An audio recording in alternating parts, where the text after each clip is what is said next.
brought to you by Silver Pumps. Top quality और consistent performance के लिए सिर्फ सिल्वर पंप्स नाम याद रखना। जैसे ही हम जैसलमेर पहुंचने वाले थे, खबर ये आई आधी रात के बाद कि भारत की सेना ने एयर स्ट्राइक करके आतंकी ठिकानों को नेस्तनाबूद कर दिया है। बस खबर तो इतनी भर थी, मगर पूरे देश में ये खबर फैली कि भारत ने पाकिस्तान को ठोक दिया है और युद्ध की शुरुआत हो गई है।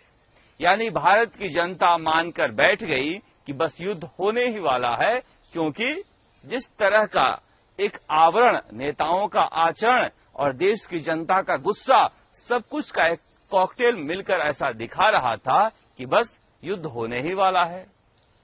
मगर इसके बाद जब मैं जैसलमेर पहुंचा तो यहां पर देखा कि सेना का कोई मूवमेंट नहीं है। स्ट्राइक कोर भी नहीं आई है भोपाल से, जोधपुर की कोर भी नहीं आई है, कहीं भी कोई न टैंक का मूवमेंट है, न आर्मी की मूवमेंट है, न लैंड माइन्स बिछाई गई है, न ट्रेनें आ रही है। सब कुछ सामान्य था, जैसा आम दिनों में होता है। मगर तभी दिन में ये खबर आती है कि भारत ने लाहौर में वायुसेना के ठिकाने को पाकिस्तान के नष्ट कर दिया है। उसके बाद ये कहा गया कि शाम को ब्लैकआउट रहेगा, क्योंकि भारत सरकार यह मानकर चल रही थी कि प्रतिक्रियावश कुछ हो सकता है। शाम को जैसलमेर के हनुमान चौराहा पर हम ये खड़े थे दिखाने के लिए कि ब्लैकआउट कैसा होता है, क्योंकि 1971 के बाद पहली बार सरहदी इलाकों में ब्लैकआउट हो रहा था, बत्तियां काटी जा रही थी और सरहदी इलाके में लोग शाम से ही अंधेरे में डूब रहे थे। जैसे ही हम ये कवरेज दिखाने के लिए खड़े हुए कि जैसलमेर अंधेरे में डूब गया है, जैसलमेर के आसमान में ऐसा लगा कि मेघ गर्जना हो रही है और साथ के साथ दिवाली भी मनाई जा रही है। इतनी जोर से शोर होने लगा और गड़गड़ाहट होने लगी, इस तरह से बिजलियां चमकने लगी कि ऐसा लगा कि पाकिस्तान ने कोई हमला कर दिया है। सायरन बज उठा और ऐसा माहौल हो गया, भागो भागो भागो, पाकिस्तान ने अटैक कर दिया। मैंने अपने जीवन में पहली बार देखा था, कभी युद्ध के मैदान में उतरा ही नहीं था, ना कभी युद्ध का कवरेज किया था।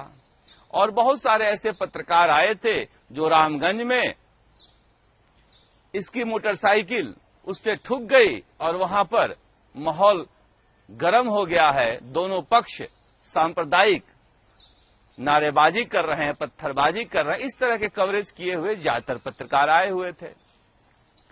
अब ऐसे माहौल में 54 साल बाद जैसलमेर की एक पीढ़ी भी बदल चुकी थी। देखते ही देखते ऐसा दहशत हुआ कि एक साथ 5-5, 10-10 स्वार्म, जिसको बाद में हमने जाना ये स्वार्म ड्रोन अटैक था। एक साथ 5-5, 10-10, 15-15 आकाश गंगा की तरह ये ड्रोन आ रहे थे और इधर से जब एयर डिफेंस गन के जरिए मारकर गिराया जा रहा था तो उन आवाजों से पूरा जैसलमेर कौंध जा रहा था। ऐसा लग रहा था कि अब कुछ भी नहीं बचेगा। यकीन मानिए मैं डरपोक नहीं हूं, मगर हाथ पैर कांपने लगे थे, दिल धड़कने लगा था। ऐसा लग रहा था कि पता नहीं अब क्या होने वाला है। गुप अंधेरा, कुछ भी नहीं कहीं, लोग सहमे हुए, अपने घरों में बैठे हुए। युद्ध की विभीषिका भले ही न देखी हो, मगर उसका अंदेशा कितना खतरनाक होता है, कितना डरावना होता है, मैंने देखा जैसलमेर के लोगों के साथ। जैसे तैसे ये खबर आई कि भारतीय वायुसेना अपने जौहर के साथ, पराक्रम के साथ मुकाबला कर रही है और उनके किसी भी आक्रमण को मार मार कर गिराया जा रहा है। ये वक्त वो था जब सेना में काम करने वाले सैनिकों और उनके घर वालों के लिए मनोबल देने का वक्त था। मीडिया ने एक शानदार भूमिका निभाई अपने पराक्रमी सैनिकों का मनोबल बढ़ाने का, देशवासियों का मनोबल ऊंचा रखने का, क्योंकि कहा गया लेह से लेकर और भुज तक पाकिस्तान ने यह अटैक किया था। पाकिस्तान ये अटैक इसलिए किया था कि भारत ने बुरी तरह से आतंकी ठिकानों को मारा था, उनके एयरबेस को नेस्तानाबूद किया था। जनरल मुनीर जो है वो एक चुनी हुई सरकार को जेल में बंद किए हुए था और उसके लिए सर्वाइवल का सवाल था कि वो कुछ एक्शन करे। भारत कहीं से भी युद्ध की तैयारी में नहीं था, मगर उसके एक्शन को माकूल जवाब दिया जा रहा था। सरहदी इलाकों में रहने वाले लोगों को सबसे ज्यादा नुकसान उठाना पड़ा, क्योंकि रातों रात वो भागकर जा नहीं सकते थे। लिहाजा बहुत सारे जानें गईं, बहुत सारे माल का नुकसान हुआ, घरों का नुकसान हुआ, बहुत सारे बेगुनाह मारे गए। मगर हमने देखा कि एक दिन पहले जिस तरह से पाकिस्तान को ठोक देने का जोश था, वो भय में तब्दील हो गया था। अब देखिए, इसे भय नहीं कह सकते, क्योंकि देश प्रेम ऐसी चीज है कि हर किसी को जगाए रखना है, मगर भय तो भय होता है। मेरे लिए नया था बिल्कुल। मैंने इस तरह का माहौल में देखा नहीं था कि किस तरह से युद्ध होता है और आसमान में किस तरह से वायुसेना युद्ध किया करती है। अगले दिन जब उनके द्वारा भेजे हुए बम या फिर मिसाइलें नष्ट की जाने लगी और उनकी तीव्रता को मैं देखा, तो यकीन मानिए वो भी कम डरावना नहीं था। तीव्रता ऐसी थी कि किसी की आंगन में फट जाती तो पूरा का पूरा परिवार, पूरा का पूरा मोहल्ला नष्ट हो जाता। गुजर आंदोलन में हमने हिंसा को देखा था।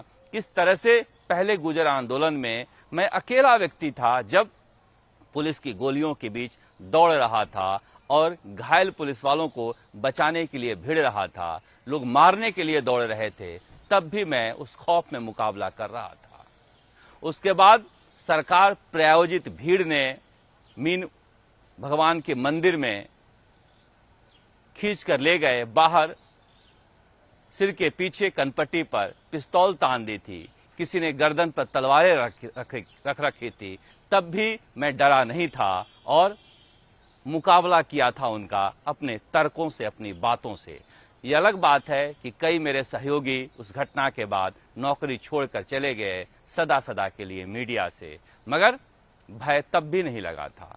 दूसरे गुजर आंदोलन में कर्नल साहब के साथ अकेला आदमी मैं दौड़ के जा रहा था और सामने लाशें गिर रही थी, पीछे भाग रहा था, तब भी ऐसा खौफ नहीं था जिस तरह का खौफ हमने जैसलमेर के आसमान में देखा, क्योंकि युद्ध तो युद्ध होता है।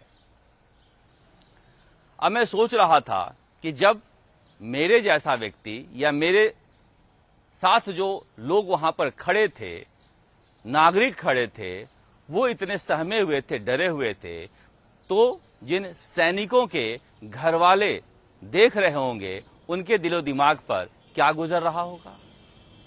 मगर सैनिक तो सैनिक होते हैं। जब विस्फोटक को न्यूट्रलाइज किया जा रहा था, तो एक सैनिक से मैंने बात की, अपने बहादुर सेना के जवान से। हमने पूछा, घर पर बात होती है क्या, घर वाले क्या सोचते हैं। मुस्कुरा कर कहा, बात होती है तो कहता हूं कि अगली बार पाकिस्तान से बात करूंगा। ये हमारे लिए फक्र का विषय है, मगर ये जिम्मेदारियां बढ़ा देता है कि उस जवान की रक्षा हम करें, उसके घर वालों की उम्मीदों की रक्षा हम करें।